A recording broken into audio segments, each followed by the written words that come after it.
الحمد للہ رب العالمین والصلاة والسلام علی سید المرسلین اما بعد فاعوذ باللہ من الشیطان الرجیم بسم اللہ الرحمن الرحیم الصلاة والسلام علیک یا رسول اللہ وعلی آلک واصحابک یا حبیب اللہ الصلاة والسلام علیک یا نبی اللہ وعلی آلک واصحابک یا نور اللہ۔ میٹھے میٹھے اسلامی بھائیوں اور مدنی چینل کے ناظرین، سلسلہ ہے ایک قصہ ہے قرآن سے۔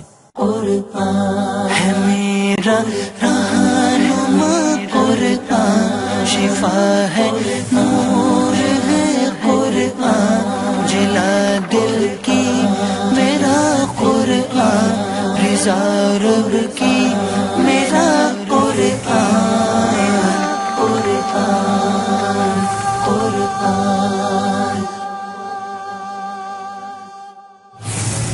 آج کون سا واقعہ سننا ہے؟ آج موضوع بڑا ہی نرالا ہے، دنیا کا سب سے خوبصورت ترین مذہب۔ یہ کون سا مذہب ہے اور اس میں ایسی کیا خوبصورتی ہے؟ آئیے سنتے جائیے اور ایمان تازہ کرتے جائیے۔ علماء تفسیر کا بیان ہے کہ ایک دن نبی پاک علیہ الصلوۃ والسلام نے قیامت کی ہولناکیوں کا اس انداز میں بیان کیا کہ سامعین متاثر ہو کر زاروں کتار رونے لگے، ان کے دل دہل گئے، جس میں سے 10 جلیل القدر صحابہ کرام حضرت عثمان بن مظعون کے مکان پر جمع ہوئے۔ وہ کون صحابہ تھے؟ حضرت ابوبکر صدیق، حضرت علی، حضرت عبداللہ بن مسعود، حضرت عبداللہ بن عمر، حضرت ابوذر غفاری، حضرت سالم و حضرت مقداد، حضرت سلمان فارسی، حضرت معقل بن مکرن، حضرت عثمان بن مظعون رضی اللہ تعالی عنہم اجمعین تھے۔ ان حضرات نے یہ منصوبہ بنایا کہ آج سے ہم لوگ بالکل دنیا سے دور رہ کر زندگی بسر کریں گے۔ راہب جس کو کہا جاتا ہے، سادھو کہتے ہیں جس طرح، ٹاٹ وغیرہ کے موٹے کپڑے پہنیں گے، روزانہ دن بھر روزے رکھ کر ساری رات عبادت کریں گے، بستر پر نہیں سوئیں گے، اپنی ازواج سے الگ رہیں گے، اور گوشت، چربی اور گھی وغیرہ کوئی مرغن غذائیں نہیں کھائیں گے، نہ کوئی خوشبو لگائیں گے، بالکل راہب بن کر بس روئے زمین پر گشت کرتے رہیں گے۔ سرکار دو عالم صلی اللہ تعالی علیہ وسلم کو اس منصوبے کی اطلاع ملی، اس مشورے کی اطلاع ملی، تو آپ نے حضرت عثمان بن مظعون رضی اللہ تعالیٰ عنہ سے فرمایا کہ مجھے ایسی ایسی خبر معلوم ہوئی ہے، تم بتاؤ واقعہ کیا ہے؟ تو حضرت عثمان بن مظعون رضی اللہ تعالیٰ عنہ نے اپنے ساتھیوں کو لیا اور سرکار علیہ الصلوۃ والسلام کی بارگاہ میں حاضر ہو گئے۔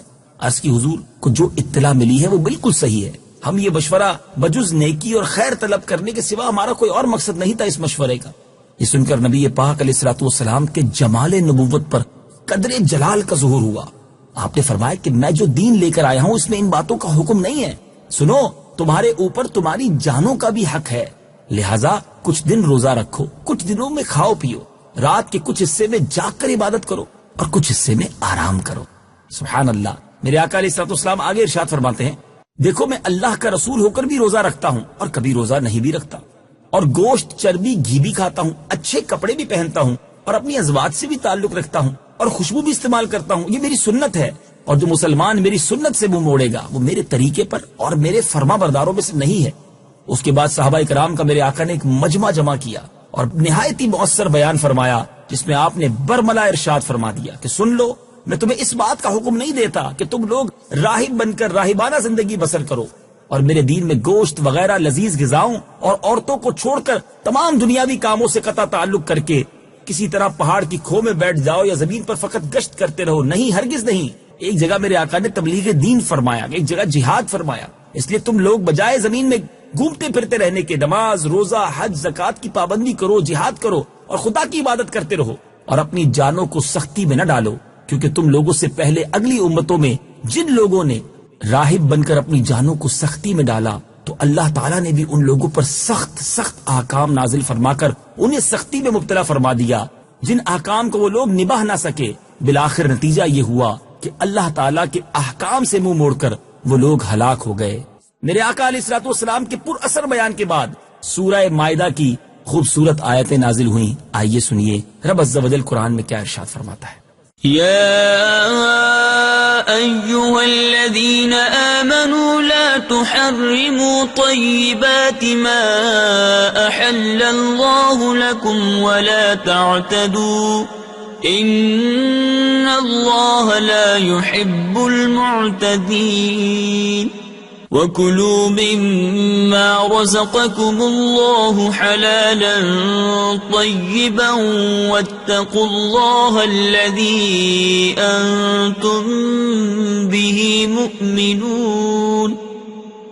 اے ایمان والو، پاکیزہ چیزوں کو حرام نہ قرار دو جنہیں اللہ نے تمہارے لیے حلال فرمایا ہے، اور حد سے نہ بڑھو، بے شک اللہ حد سے بڑھنے والوں کو ناپسند فرماتا ہے۔ اور جو کچھ تمہیں اللہ نے حلال پاکیزہ رزق دیا ہے اس میں سے کھاؤ، اور اس اللہ سے ڈرو جس پر تم ایمان رکھنے والے ہو۔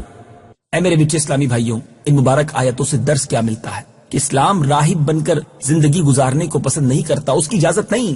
عمدہ غذاؤں اور اچھے کپڑوں کو اپنے اوپر حرام ٹھہرا کر، بیوی بچوں سے تعلق ختم کر کے جناب کسی کٹیا میں دھونی رما کر بیٹھ جانا، جنگلوں بیابانوں میں چکر لگاتے رہنا، یہ ہرگز ہرگز اسلامی طریقہ نہیں ہے۔ خوب سمجھ لیجئے کہ جو لوگ اس طرح کی زندگی گزار کر اپنی درویشی کا ڈھونگ رچا کر کٹیوں اور یا میدانوں میں بیٹھ کر اپنی بابائیت کا پرچار کر رہے ہیں اور جاہلوں کو اپنے دام میں پھانسے ہوئے ہیں، خوب آنکھ کھول کر دیکھ لیجئے، کان کھول کر سن لیجئے، یہ رنگ ڈھنگ، یہ طریقہ اسلامی نہیں ہے، بلکہ اصل اور سچا اسلام وہی ہے جو نبی پاک علیہ الصلوۃ والسلام کی سنت اور ان کے مقدس طریقے کے مطابق ہو۔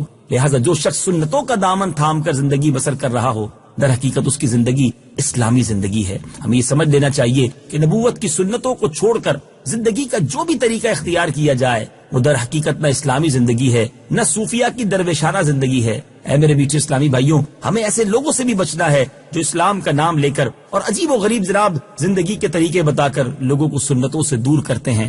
اے میرے میٹھے اسلامی بھائیوں، ان باتوں سے ایک اور بات بھی سیکھنے کو مل رہی ہے کہ لوگ کہتے ہیں اسلام بڑا مشکل مذہب ہے۔